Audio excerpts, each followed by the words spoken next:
எல்லோருக்கும் வணக்கம். செந்தில் பாலாஜியை அமலாக்கத்துறையினர் கைது செய்திருக்கிறார்கள். இது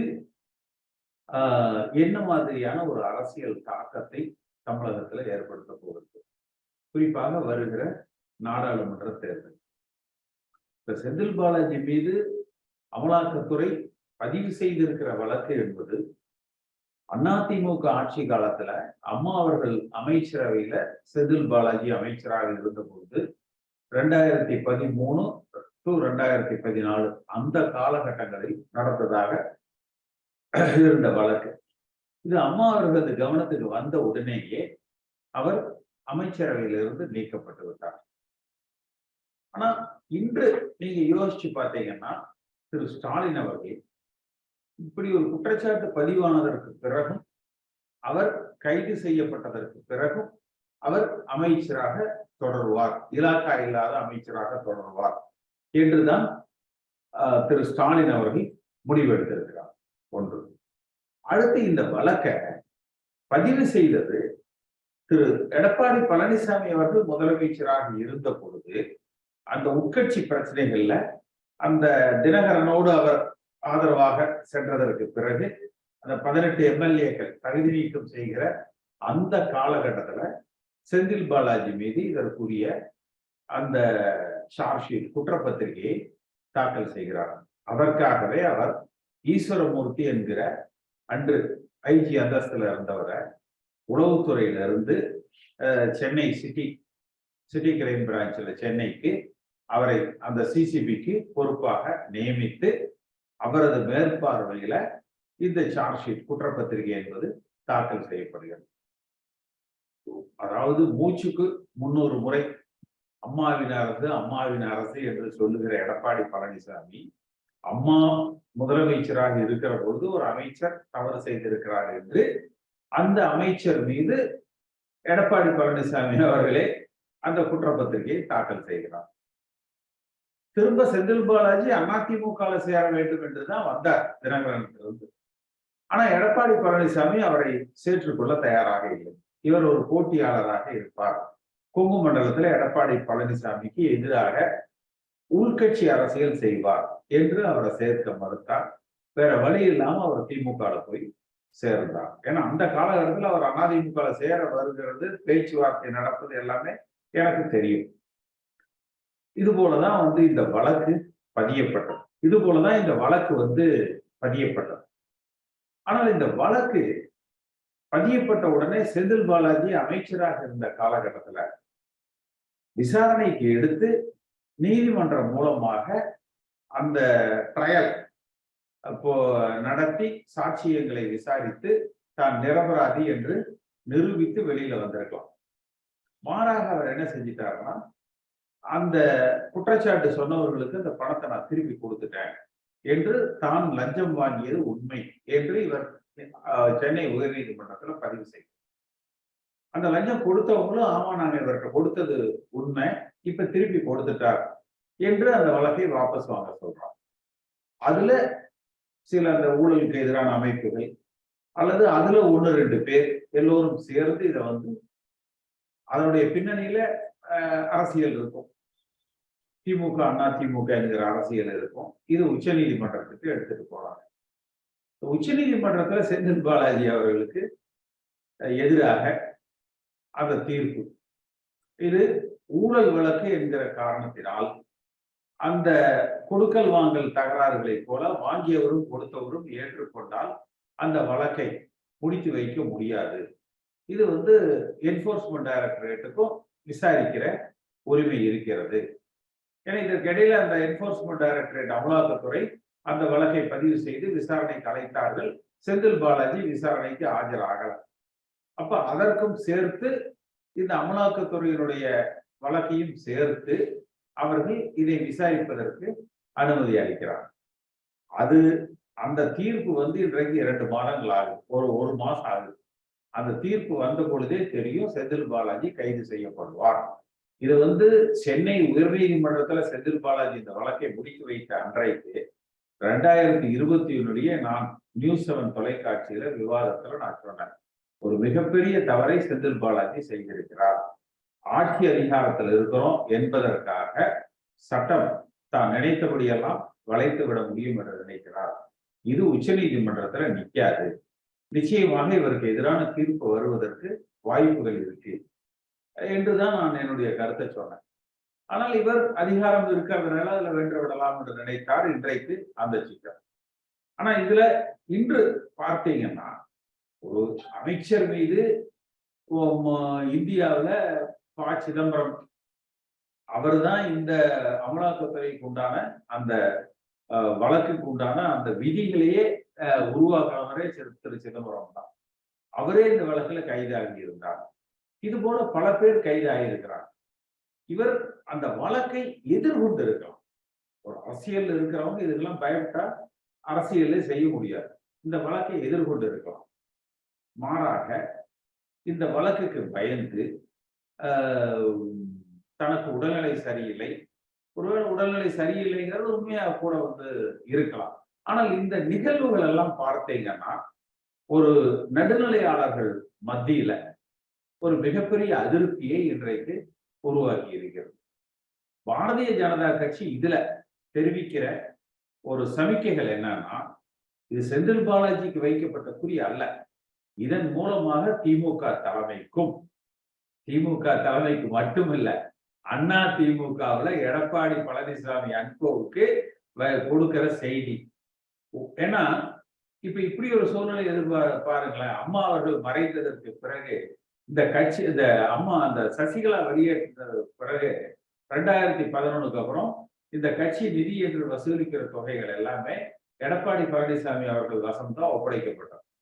இப்ப செந்தில் பாலாஜி சொல்றாரு, ஆமாங்க இந்த டிரான்ஸ்போர்ட் கார்பரேஷன்ல கலெக்ஷன் பண்ணி கட்சி நிதிக்காக தேர்தல் செலவுக்காக எடப்பாடி பழனிசாமி வசத்துலதான் நான் ஒப்படைத்தேன் என்று சொன்னா இதுல எடப்பாடி பழனிசாமியும் குற்றவாளி இதே வழக்கு. அதே போல இன்றைக்கு டாஸ்மாக் அதுல பார்த்தீங்கன்னா டெல்லியில் இன்னும் அந்த துணை முதலமைச்சராக இருந்த சிசோடியா சிறையில தான் இருக்காங்க. அப்ப அந்த மதுவிலக்கு கொள்கை சம்பந்தமான அந்த ஊழலும் இதுல விசாரிக்கப்படும். இதுல பார்த்தீங்கன்னா தமிழ்நாட்டில் இருக்கிறவங்க யாரேனும் செந்தில் பாலாஜி ஊழலுக்கு அப்பாற்பட்டவர்களா என்று கேட்டு பாருங்க, யாரையும் ஏற்றுக்க மாட்டாங்க. ஒரு சாதாரணமான உழைக்கிற வர்க்கத்தை சார்ந்தவர்கள் ஒரு டாஸ்மாக்ல பொருள் வாங்கினாங்கன்னா, ஒரு குவார்டர் வாங்கினாங்கன்னா 10 ரூபாய் சேர்த்து வாங்குறாங்க. 5000க்கு மேற்பட்ட பார்கள் அனுமதியற்ற பார்களாக தமிழகத்தில் இன்றைக்கு செயல்பட்டு கொண்டிருக்க. அந்த உற்பத்தி செய்கிற நிறுவனங்கள் பெரும்பாலும், அதாவது மதுபானங்களை உற்பத்தி செய்கிற நிறுவனங்கள் திமுக சார்புடைய உரிமையாளர்கள் கொண்டதாகத்தான் இருக்கு. அப்ப அங்கிருந்து இவர்கள் சரக்கு வாங்கிய தமிழ்நாடு அரசாங்கத்துக்கு வர வேண்டிய வரிகளை செலுத்தாம நேர கடைக்கு கொண்டு வந்துடுறாங்க. பில் இல்லாம அந்த கடையில நேரடியாக விட்டுறாங்க. அதெல்லாம் கணக்கிலேயே வர்றதில்லை. இப்ப சமீபத்துல கள்ளச்சாராயங்களும் அதுல விற்கப்படுகிறதோ என்று அடிச்சுக்கிற வகையில சமீபத்துல பல மரணங்கள் வந்தது. அப்ப நிச்சயமாக தமிழ்நாட்டு மக்கள் இதை ஏற்றுக்கொள்ள மாட்டாங்க. செந்தில் பாலாஜி ஊழலுக்கு அப்பாற்பட்டவர் என்று நினைக்க மாட்டாங்க. அப்ப இது ஸ்டாலின் முன்னெடுக்கிற இந்த அரசியல், அதாவது திராவிடம் இந்துத்துவா என்று ஒரு அகில இந்திய அளவுல கொள்கை சார்ந்த ஒரு அரசியலாக அவர் முன்னெடுக்க முயற்சி செய்கிறார். அது ஏற்கப்படாது. நிச்சயமாக திமுகவுக்கு ஒரு அஸ்தமனத்தை நோக்கி, ஒரு பல சிரமங்களை நோக்கி திமுக என்கிற கட்சி இதுல சிக்க வைக்கப்படுவதற்கு உண்டான வாய்ப்புகள் அதிகமாக இருக்கு. அதே நேரத்துல எடப்பாடி பழனிசாமி அவரை சார்ந்திருக்கிற இந்த அமைச்சர்கள் பாஜகவை நீங்கள் எதிர்த்தால் உங்களுக்கு இதே நிலைதான் என்பதை பாரதிய ஜனதா கட்சி இன்றைக்கு உணர்த்தி இருக்கிறார்கள். அப்ப இனிமேல் தவிர எந்த அதிமுக முன்னாள் அமைச்சர்களும் பாஜகவுக்கு எதிராக, அண்ணாமலைக்கு எதிராக பேசுவாங்க என்று நான் எதிர்பார்க்கிறேன். முன்னாள் அமைச்சர்களாக இருந்தவர்கள், நம்மை போன்றவர்களுக்கு என்ன இருக்கு? அதிமுக தொண்டனுக்கு என்ன இருக்கு? காசு இருக்கிறவனுக்கு தான் வருமான வரித்துறை, அமலாக்கத்துறை, இந்த பயங்கள் எல்லாம். அடுத்து அப்ப இது இன்னும் நாடாளுமன்றத்துக்கு சில மாதங்கள் தான் இருக்கு. வருகிற இந்த ஆண்டிலேயே இன்னும் 4-5 மாதத்திற்குள்ளாகவே நாடாளுமன்ற தேர்தல் வந்துவிடும் என்கிற ஒரு அறிகுறிகள் தென்படுகிறது. கர்நாடகால மிகப்பெரிய தோல்வியை பாரதிய ஜனதா கட்சி சந்திச்சிருக்கிறாங்க. அந்த தோல்வியை மறைத்து தென் மாநிலங்கள்ல திமுக, அதிமுக இரண்டையும் தங்கள் பிடிக்குள் வைத்துக் கொண்டு தென்னகத்துல கால் பதிக்கிற வேலையை பாரதிய ஜனதா கட்சி கச்சிதமாக செய்து கொண்டிருக்கிறார்கள். அப்ப இது என்ன? அவங்க சொல்லுகிற செய்தி, திராவிடம் என்றாலே ஊழல். அது திமுகவா இருக்கலாம், அதிமுகவாக இருக்கலாம். இந்துத்துவா திராவிடம் என்கிற அரசியல்ல திராவிடம் என்றாலே ஊழல் என்கிற அளவில் அவர்கள் இந்த அரசியலை கட்டமைக்கிறாங்க. அப்ப இந்த மாதிரியான இருக்கிற சூழ்நிலைகள்ல அதிமுக என்ன மாதிரியான எதிர்கால வழியில பயணிக்கிறோம்? அப்ப இந்த பாரதிய ஜனதா கட்சியோடு ஒட்டுமில்லாமல், உறவும் இல்லாமல், லஞ்ச லாவண்யம் இல்லாத தலைவர்களை முன்னிறுத்தி தொண்டர்களால ஒரு தலைமையை அடையாளப்படுத்தி இந்த இயக்கம் தேர்தல்களை சந்தித்தால் மட்டும்தான் எதிர்காலத்துல புரட்சி தலைவர் உருவாக்கிய அதிமுகவாக லஞ்சத்துக்கும் ஊழலுக்கும் சாதிக்கும் மதத்திற்கும் அப்பாற்பட்ட அதிமுகவாக இருக்கும்.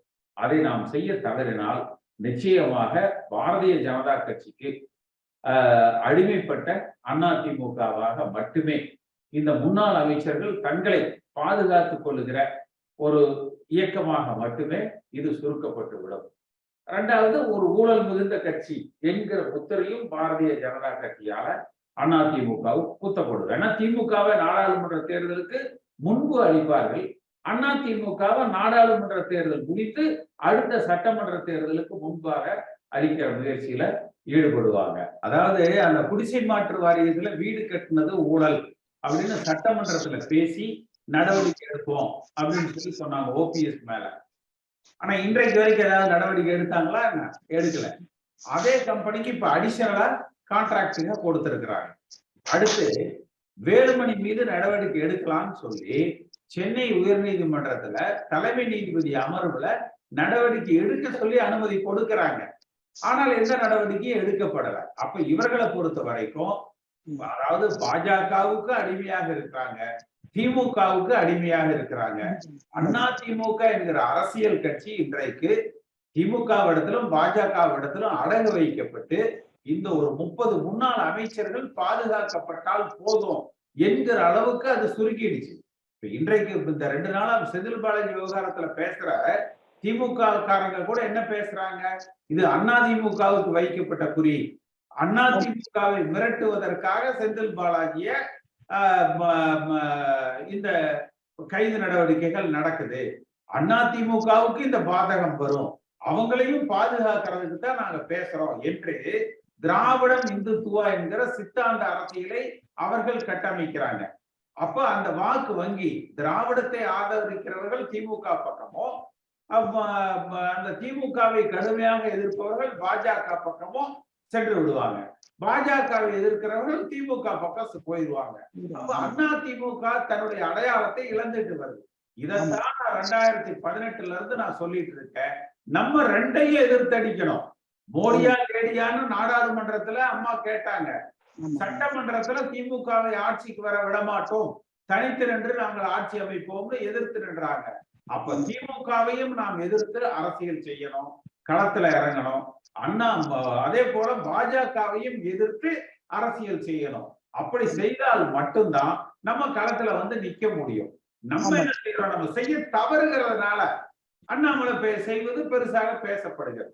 அதிமுக களத்துல இறங்கி நிற்கிற பொழுது இப்ப நிச்சயமா வந்து அண்ணாமலை எல்லாம் அட்ரஸ் இல்லாம போயிடுவார். ஒரு தொகுதிக்கு 1000 பேரை ஒருங்கிணைக்கிற பணியில தான் நம்ம இருக்கிறோம். இப்ப இது வரைக்கும் நம்ம ஒரு 2 லட்சத்தை தாண்டி இருக்கிறோம். இனியும் ஒரு 4 மடங்கு நமக்கு அந்த வளர்ச்சி. இந்த 2 லட்சம்ங்கிறது நமக்கு 10 லட்சம் ஆகிற போது நிச்சயமா தொகுதிக்கு 1000 பேர் இருப்பாங்க. அந்த களத்துல நம்ம வந்து அந்த ஒருங்கிணைப்பு இன்னும் அதிகமாக இருக்கும். அந்த இடத்துக்கு தான் நம்ம வந்து முயற்சி செஞ்சிட்டு இருக்கோம். இதுல வந்து பிரச்சனை என்னன்னா, தலைமையில இருக்கிற இந்த முன்னாள் அமைச்சர்கள் அல்லது அவருக்கு வேண்டியவர்கள் தான் இன்றைக்கு மாவட்ட பொறுப்புல இருக்கிறாங்க. அதிமுக கட்சிக்குள்ளேயே என்னன்னா, இப்போ ஓட்டர்ஸ் எல்லாம் நம்ம சொல்றது கரெக்டுங்கிறாங்க. பெரும்பான்மையான கிளைக்கழக நிர்வாகிகள் நம்ம சொல்றது கரெக்டுங்கிறாங்க. ஆனா தேர்தல் அப்படின்னு வர்ற பொழுது அந்த பொறுப்பாளர்கள் வந்து சின்ன எங்க இருக்குது, கட்சி எங்க இருக்குது, இது எடப்பாடி பழனிசாமி இதுல இருக்குது, அப்புறம் இந்த ஜாதி ரீதியான ஓபிஎஸ் தினகரன் இந்த ஒருங்கிணைப்பு, இதுகெல்லாம் நமக்கு வந்து இடையூறா இருக்கு. இதை தகர்க்கலாம். எப்ப தகர்க்கலாம்னா நான் சொல்ற மாதிரி ஒரு தொகுதிக்கு 1000 பேர். இந்த கட்சி எம்ஜிஆர் கட்சிங்க. லஞ்சம் ஊழலுக்கு எதிரான கட்சி, திமுகவுக்கு எதிரான கட்சி, மதவாத பாஜகவுக்கு எதிரான கட்சி. என்ன நடந்தாலும் பரவாயில்ல, நம்ம எதிர்த்து களத்துல நிற்போம் அப்படிங்கிற அந்த மொமெண்டம், அந்த ஒரு மொமெண்டம் ஸ்டார்ட் ஆயிடுச்சுன்னா நம்ம இறங்கி அடிச்சிடலாம். இப்ப அந்த ஒருங்கிணைப்பு தான் நமக்கு வந்து இப்ப தேவை. ஒரு கூட்டத்துக்கு ஏற்பாடு பண்ணா நாம அங்க வரலாம், அங்க பேசலாம், அங்க இருக்கிற அதிமுக தொண்டர்களை ஒருங்கிணைக்கலாம். அதுதான் தேவை. ஏன்னா இன்றைக்கு இருக்கிற எந்த அதிமுக மாவட்ட செயலரும் திமுகவுக்கும் பாஜகவுக்கும் எதிராக களத்துல இறங்கி போராட மாட்டாங்க. நம்ம அதை செய்யலாம். அப்ப அத அந்த இடத்துல ஒருங்கிணைச்சாலே போறோம்னு சொல்றேன். வந்து களத்துல நின்று செய்யறதுக்கு நாம தயாரா இருக்கிறோம். இந்த அண்ணாமலை என்னங்க, அது மாதிரி 100 மடங்கு நம்ம செய்யலாம். இது அதிமுக. அது களத்துல நிக்கணும். அந்த களத்துல களப்பணிகள்ல ஒருங்கிணைப்பு தேவை. இல்ல ஒரு 1000 அதிமுக தொண்டர்களை திரட்டினீங்கன்னா நம்ம வர்றோம் அப்படின்னு சொல்லி அந்த இடத்துல ஒரு நிகழ்வுக்கு ஏற்பாடு செய்கிற பொழுது நிச்சயமா அந்த இடத்துல 10,000 பேர் வந்துருவாங்க. ஒரு தொகுதிக்கு 10,000 பேர் அப்படின்னா ஒரு 1-2 இடங்கள்ல நம்ம அப்படி ஆரம்பிச்சோம்னா திமுகவுக்கு எதிராக பாஜகவுக்கு எதிராக அப்படின்னு ஆரம்பிச்சோம்னா களம் சூடாயிடும். அப்ப இந்த மாதிரி களம் சூடாகிற பொழுது எல்லோருமே அதுக்கு வந்து கை கொடுக்க ஆரம்பிச்சிருவாங்க. அப்ப அதிமுக தொண்டர்கள் எல்லோருமே பாஜகவுக்கு எதிராக இருக்கிறாங்க, திமுகவுக்கு எதிராக இருக்கிறாங்க, களத்துல அவங்களே இறங்கி நிற்கிறாங்க என்ற நிலை வந்தால் நீங்க இந்த தலைவர்களாக இருக்கிறவங்க, பொறுப்புல இருக்கிறவங்க அவங்களும் பின்னாடி வர ஆரம்பிச்சிருவாங்க. அண்ணாமலை எல்லாம் ஒரு பொருட்டே இல்லை. நம்ம அதிமுக களத்துல இறங்கி நிக்கிற பொழுது அண்ணாமலை அடையாளம் தெரியாம போயிடுவார். அதுக்கு முதல்ல நம்ம தயாரா களத்துக்கு போகணும். புரட்சி தலைவர் எம்ஜிஆர் காலத்துல இருந்து எம்ஜிஆர் அவர்களோடும் சரி, அம்மா அவர்களோடும் சரி இருந்த நேர்மையானவங்க அந்தந்த பகுதியில கட்சிக்காக உழைத்தவர்கள் ஒதுக்கப்படுறாங்க.